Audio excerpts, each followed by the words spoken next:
Thanks for joining us at DV Live at Cannes. My name is Dan Slivjanovski, CMO of DoubleVerify on the DV yacht. I love my job. I'm here with Mike Follett of Lumen to talk about attention.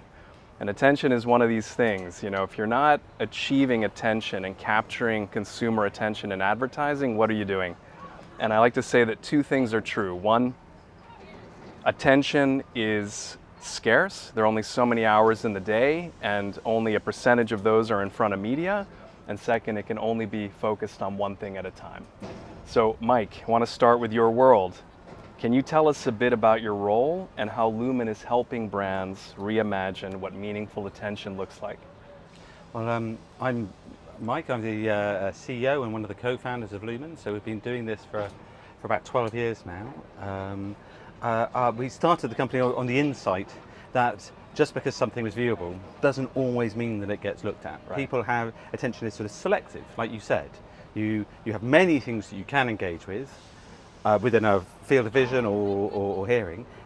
What is it that you're actually looking at? What is it that you're actually engaging with? Because understanding that is the key to understanding what goes into the mind for memory or ends up in money. Memories and money are created by attention. Right. And so that's why we started the company, understanding the need to bring that insight to life, but also to be able to act on it. It isn't just, it's very interesting knowing that people ignore stuff and engage with other stuff, but what do we do with that information? That's the real motive behind Lumen in general. Amazing. I agree with you. I think attention is one of these concepts that feels so intuitive in advertising, but if you ask 10 people to define it, you'll get 10 different definitions. So Mike, we hear a lot about the attention economy, but it can still be a bit abstract for some marketers.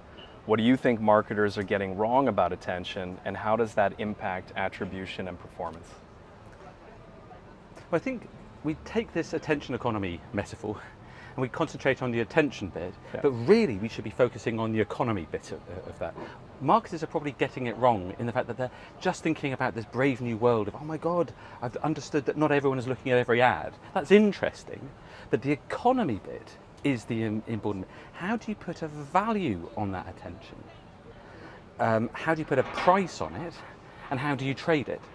I think we've spent the last 10 years establishing that not everyone looks at everything. That's good work, it's useful, but that is just phase one. Phase two is moving on to actioning that information. Right. And putting it into crude economic terms. How much should I be paying for an ad? How much money did I make from that ad, given how much I paid for it? That, I think, is the next step in the attention economy bit, the economy bit of the attention economy. So how do you harness it, how do you activate it, and how do you use it to drive an outcome? Exactly. Absolutely. How are attention signals shifting the way marketers think about measurement overall, and where do you see the biggest opportunities for brands to improve how they connect upper and lower funnel investments? Well, the biggest shift, I think, is the cross-media side of things. Using this attention data, not just to have a sort of generalized view of attention, but a very specific view about how much attention you get from TV versus cinema versus Facebook versus Instagram versus YouTube. The specificity of it is making the difference. So we spent a long time trying to just get a basic understanding of all these different media at a very top line level. Mm-hmm. And that scope is really, really important. You have to be able to measure all the media so you can compare good ones versus bad ones. Mm-hmm, mm-hmm. So we've been doing that. Now we're going a bit further deeper down to have extra granularity on that, and that's making a really big difference. But all of that is slightly two-dimensional until you bring in the attribution stuff. Because it isn't just about how much attention you're buying from media A versus it, it's how efficient that attention is in converting to memories or money. Completely. That's the crucial sort of third dimension. For ages we've been just thinking about the difference between viewability and attention. That is important and useful. But there's this third dimension that really I find very, very exciting, which is linking that to the outcomes you want. And in an odd sort of way, the debate about attention has been slightly bloodless and slightly, meaningless until you put in that really important last variable. I think it's also important, customers go through a journey when they engage with media and a brand's promotion, and unless you have attribution, you can't see how attention contributes to all of those hops up to a conversion event and provides an assist to that lower funnel event. Completely agree with you. Let's talk a little bit about incrementality. It's such a buzzword. It's also very complex. From your perspective, how does attention data support more accurate and actionable incremental lift measurement? Well, one of the things we're talking about, those outcomes, is often sort of attribution models. And we forget that those models themselves are just models. They're just, guesses, usually based on last click attribution. And what the attention data can help you understand is how artificial those models are. How the last click is usually not the most important. How memories are formed from multiple exposures. Persuasion is a process. Over time. And I think that the understanding the true incrementality of advertising comes from being able to move beyond those really simplistic last click or last touch attribution models. So yes, I think it's a really, really important ingredient in understanding that. But I think it's also a really important sort of psychological underpinning of things. We have to remember that all these ads are working on real people. And I know that we just look at spreadsheets of numbers, but each of that represents a real person who is probably only glancing at an ad. That's still powerful. But it's just a bit of a look here, stare there. Exactly. And the attention data helps sort of humanize that data, so that you can humanize the incrementality. Because what is this? What we mean by incrementality is people who wouldn't have bought your product now considering it and changing their behaviour. That's a really rich psychological problem to solve, but sometimes the numbers that we have obscure the complexity. It's that customer journey over space and time. Exactly. So I agree that this combination of attention and attribution and incrementality is incredibly rich.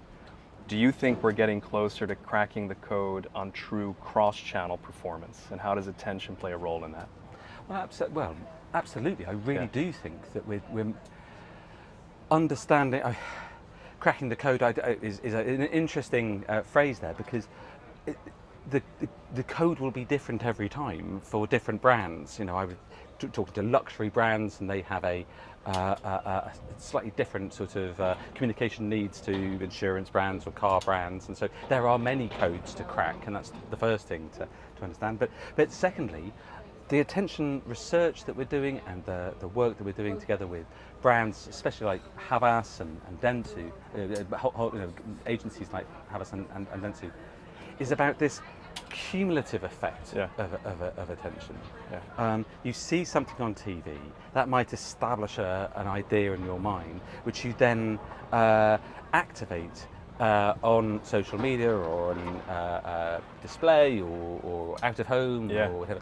And it's the combination of those things that is most powerful.